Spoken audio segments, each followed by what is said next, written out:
함께 하나님의 말씀을 봉독하겠습니다.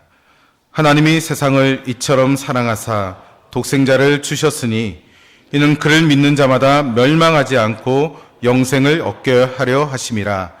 하나님이 그 아들을 세상에 보내신 것은 세상을 심판하려 하심이 아니요 그로 말미암아 세상이 구원을 받게 하려 하심이라. 그를 믿는 자는 심판을 받지 않는 것이요 믿지 아니하는 자는 하나님의 독생자의 이름을 믿지 아니하므로 벌써 심판을 받은 것이니라. 그 정죄는 이것이니 곧 빛이 세상에 왔을 때 사람들이 자기 행위가 악함으로 빛보다 어둠을 더 사랑한 것이니라. 악을 행하는 자마다 빛을 미워하여 빛으로 오지 아니하나니 이는 그 행위가 드러날까 함이요 진리를 따르는 자는 빛으로 오나니 이는 그 행위가 하나님 안에서 행한 것임을 나타내려 함이라 하시니라. 아멘. 오늘 드디어 특별 새벽기도의 마지막 날입니다. 시간이 어떻게 흘러갔는지 모를 정도로 금방 지나간 것 같습니다. 하지만 첫날 시작할 때만 하더라도 토요일이 언제 오나라고 생각하며 마치 입대한 청년들이 제대를 기다리듯 토요일이 오기만을 기다렸습니다. 입대한 청년들의 제대하는 날이 반드시 오듯이 저에게도 토요일이 오기는 왔습니다. 사실 부교육자로 사용하면서 특별 새벽 기도를 인도하는 것은 흔치 않는 일입니다. 그런데 이 목사님께서 믿고 맡겨주셨고 또 여러분들의 격려와 기도 덕분에 아직 다 끝나지는 않았지만 이렇게 잘 마무리할 수 있게 된 것 같아 감사를 드립니다. 사실 처음 미임 목사님으로부터 이번 특별 새벽 기도회를 준비하라는 말씀을 듣고 적지 않은 부담을 느꼈습니다. 하지만 이내 감사하는 마음으로 이 특별 새벽 기도회를 준비하게 되었는데요. 근데 준비하면서 한 가지 기도 제목이 있었습니다. 그것은 제발 장례만 나지 않았으면 하는 것이었습니다. 물론 장례가 제가 나지 않으면 좋겠다 해서 안 나는 것은 아니지만 안 그래도 부족한 것이 많은데 장례까지 나면 준비를 더 잘하지 못할 것 같아서 그런 마음을 좀 품었었습니다. 그러나 아니나 다를까 화요일 저녁에 제가 담당하는 초원의 순장님 오늘 이 자리에 나와 계신데요. 장례가 났다는 연락을 받게 되었습니다. 속으로 올 것이 왔구나 생각하며 혹시 장례식장이 어딥니까? 라고 여쭤봤는데요. 영천이었습니다. 예, 경상북도 영천. 속으로 생각하기를 가까운 곳이면 그나마 시간이 절약될 텐데 영천이면 적어도 왔다 갔다 하는 시간 5, 6시간은 걸리겠구나라는 생각이 머리를 스치고 지나갔습니다. 그래도 교회 주관이 아닌 것에 대해서는 감사했습니다. 수요일 오전에 경조부원들과 영천으로 가서 슬픔 가운데 있는 유족들을 위로하며 함께 예배를 드리고 돌아왔습니다. 목요일 새벽 시간, 설교를 준비할 시간이 빠듯했지만 그래도 우는 자와 함께 울라는 말씀에 순종한 것에 감사했었습니다. 그런데 고인의 성함을 보며 여러 가지 생각이 들었습니다. 내일 주보에도 나오겠지만 고인의 성함은 고 최영생 성도님입니다. 영생, 영원한 생명. 하나님께서 주임을 통해 우리에게 주시기로 약속한 선물. 여러분, 많은 사람이 장수를 인간이 누리는 5가지의 복 중에 하나라고 말합니다. 그런데 장수의 복은 동서고금을 막론하고 모두가 누리고 싶어하는 복이기도 합니다. 고인은 96세까지 사셨더라고요. 굉장히 오래 사셨지만 그래도 96세라는 일기로 삶을 마감하셨습니다. 이렇게 장수는 누구나 누리고 싶어 하지만 그래서 고대 진시황이 불로불사, 즉 늙지도 죽지도 않는 그 전설의 풀 불로초를 찾아 중국의 동쪽 바다 건너로 사람을 보냈다라는 이야기가 전해져 옵니다. 그런가 하면 다양한 신화와 전성에도 영생 또는 불로불사에 대한 이야기가 전해져 내려옵니다. 현재 알려진 가장 오래된 불로불사의 설화는 메소포타미아 길가메시 서사시에 나오는 나오는데 무려 기원전 2000년경에 이 이야기가 기록되었다고 합니다. 그리고 그리스 신화에 등장하는 티탄과 또 북유럽 신화의 아스도 불로불사의 존재로 알려져 있습니다. 그런가 하면 인도에서는 브라만교민 힌두교의 정전 투리아 가운데 하나인 리그베다에 나오는 불사의 음료 아리타를 둘러싸고 신과 악마가 싸웠다는 이야기도 기록되어져 있습니다. 그런가 하면 현대에 와서 또 영생에 대한 소망을 찾아 안드로메다를 방랑하는 주인공의 이야기가 애니메이션으로 제작되어 저를 비롯한 당시의 어린이들에게 많은 관심을 받기도 했습니다. 그리고 저 역시 영생에 대해 많은 관심을 가졌던 사람 중에 한 명이었습니다. 사실 저는 어릴 때 죽음과 또 나이가 들어가는 것에 대한 큰 두려움을 가지고 있었습니다. 사람은 왜 죽어야만 하는가? 죽지 않고 영원히 살 수는 없는가? 그리고 나이가 들어 왜 늙어만 가는가? 젊음을 계속 유지할 수는 없는가? 이런 생각에 몇 날을 고민하며 잠을 못 이루었던 적도 있었습니다. 그게 언제였냐면 오늘 우리 중고등부 학생들 나와서 찬양했는데 제가 중3 때였습니다. 그리고 그때 도서관에서 우연히 읽었던 책이 한 권 있었는데요. 중세시대 노스트라무스라는 대예언자의 예언을 정리해서 일본 학자 고도벤이라는 사람이 쓴 1999년 7월이라는 책입니다. 그 책을 보면 1999년 7월에 하늘에서 공포의 대왕이 내려와 온 인류를 멸망시킬 것이라는 노스트라무스의 예언이 기록되어져 있습니다. 저는 그 예언이 정말 이루어질 것이라고 믿었습니다. 그리고 그날이 와서 죽음을 맞이하게 되면 어떻게 하냐며 굉장한 두려움에 사로잡혔던 기억이 있습니다. 그 당시에 저는 교회를 다니지 않았는데요. 그럼에도 밤에 자기 전에 이름도 모르는 신에게, 하나님 아니었습니다, 이렇게 기도했습니다.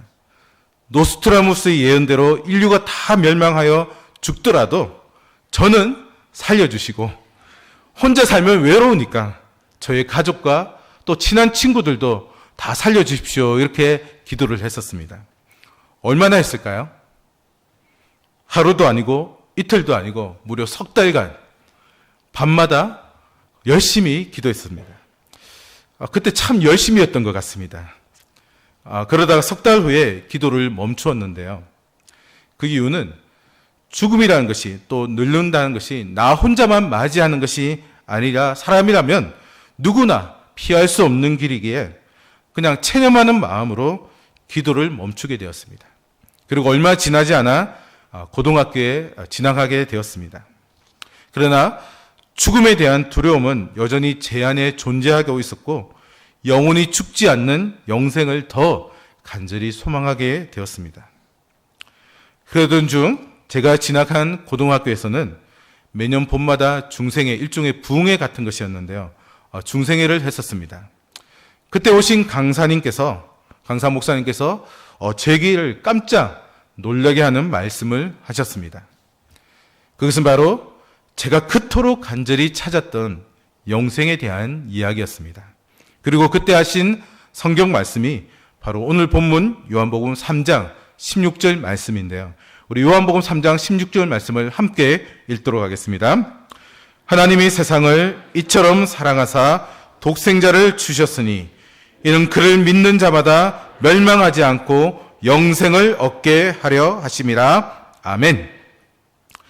여기서 사람이 멸망하지 않고 영생을 얻기 위해서는 어떻게 해야 한다고 말씀하고 있습니까?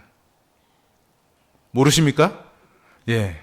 하나님의 독생자이신 주님을 믿어야 한다고 말씀합니다. 저는 그때 이 말씀을 듣고 내가 그토록 찾았던 영생을 얻는 길이 여기에 있구나라고 생각했습니다. 그리고 강사 목사님이 주님을 믿기로 작정한 친구 손을 들어와라 할 때 제가 어떻게 했을까요? 손을 번쩍 들었습니다. 그리고 주님을 그리스도로 영접했습니다. 그리고 그 이후 하나님의 은혜로 신학을 공부하고 목사가 되어 지금 이 자리에서 말씀을 전하는 자로 설 수 있게 되었습니다.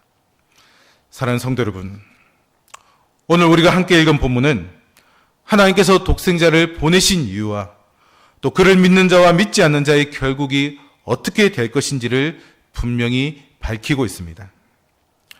그런데 본문인 16절부터 21절 가운데서도 방금 함께 읽은 16절 말씀은 독생자를 이 땅에 보내신 하나님의 지극한 사랑을 가장 잘 드러내고 있기에 작은 복음 혹은 복음서 안에 있는 복음이라고 불리우십니다. 그런데 사실 인간에 대한 하나님의 사랑은 1차적으로 선민인 이스라엘에게 집중되어 있었습니다. 하나님은 이스라엘을 구약시대의 구속사의 주역인 자기 백성으로 삼으셨습니다. 하나님께서 자기 백성에 대해 가지신 사랑을 가장 강력하게 표현한 선지자는 호세아 선지자입니다. 호세아는 자기 신의 이해하기 어려운 결혼을 통해서 이스라엘 백성을 향한 헤아릴 수 없는 하나님의 사랑이 여전히 존속되고 있다는 사실을 확인해 주었습니다. 따라서 당시 유대인들은 하나님께서 세상을 이처럼 사랑하사라는 주님의 선포를 매우 의아하게 생각했습니다.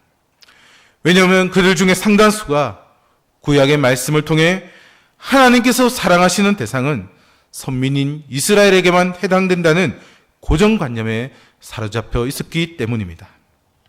하지만 주님은 유대인들의 이러한 생각이 잘못되었다는 사실을 선포하셨습니다. 하나님은 유대인이나 헬라인, 지혜자나 야만인, 그리고 남자와 여자를 구별하지 않고 모든 사람을 두루 사랑하시는 분인 줄로 믿습니다. 에스겔서 18장 4절 상반절 말씀을 보면 모든 영혼이 다 내게 속한지다라는 하나님의 선포가 기록되어져 있습니다. 이 선포를 통해서도 우리는 개개의 영혼들에 대한 하나님의 깊은 관심과 진한 사랑을 확인할 수 있으며 또 이러한 사랑과 관심이 자신들에게만 국한되고 집중되어 있다는 유대인들의 생각이 잘못되었다는 사실을 분명하게 확인할 수 있게 되는 것입니다. 여러분, 하나님께서 주님을 이 땅에 보내신 것은 세상을 심판하기 위함이 아니라 주님으로 말미암아 세상이 구원을 받게 하기 위함입니다. 그런데 여기서 말하는 세상은 1차적으로는 인류를 가리키나 특히 주님을 믿어 구원을 얻게 될 성도들을 가리키는 말이기도 합니다. 그리고 더 나아가 우리 개개인을 지칭하는 용어이기도 합니다. 하나님은 우리를 사랑하시되 마치 사랑할 사람이라고는 단 한 명밖에 없는 것처럼 우리 한 사람 한 사람을 사랑하고 계신 것입니다. 따라서 우리는 하나님께서 이 세상 전체를 사랑하시되 그 사랑 또한 철저히 개별적이라는 사실을 기억해야 할 것입니다. 그리고 이어지는 18절 말씀은 이 세상을 구원하기 위해 보내심을 받은 주님을 거부한 믿지 않는 자들이 처해 있는 상황이 어떠한지를 그 심각성을 분명히 드러내고 있습니다. 우리 18절 말씀 함께 읽도록 하겠습니다. 그를 믿는 자는 심판을 받지 아니하는 것이요 믿지 아니하는 자는 하나님의 독생자의 이름을 믿지 아니하므로 벌써 심판을 받은 것이니라. 아멘. 여러분, 믿지 않는 자들에게 구원의 기회가 없었던 것이 아닙니다. 그들은 스스로 구원의 기회를 버렸으며 이로 말미암아 결국 회복이 불가능한 운명을 스스로 초래하고 말았던 것입니다. 그리고 여기에는 유대인들이라고 해서 예외가 아니며 주님을 따르다가 포기한 사람 역시 마찬가지입니다. 인류는 아담이 지은 죄로 말미암아 이미 죄 아래 놓인 존재입니다. 그런데 주님을 거부하는 자들은 인간의 그 어떤 노력으로도 이 굴레에서 벗어날 수 없습니다. 오직 하나님의 두려운 심판만 기다리고 있을 뿐입니다. 그러면서 주님은 이어지는 19절 이하의 말씀에서 믿지 않는 자가 심판받는 이유를 다시 한번 밝히고 있습니다. 곧 주님은 그들이 정죄, 곧 심판받는 이유가 빛이 세상에 왔으나 자기 행위가 악하여 빛보다 어둠을 더 사랑하기 때문이라 말씀합니다. 그리고 악을 행하는 자는 자신의 행위가 드러날까 하여서 빛을 미워하여 빛으로 오지 않았으나 진리를 따르는 자는 그 행위가 하나님 안에서 행한 것임을 나타내고자 빛으로 왔다고 선언하고 계십니다. 사랑하는 성도 여러분, 그리고 오늘 특별 새벽기도에 참석한 교회학교 학생 여러분, 이 자리에는 우리는 모두 하나님의 택함을 받았다는 사실 그 하나만으로도 날마다 감사하는 삶을 살아야 합니다.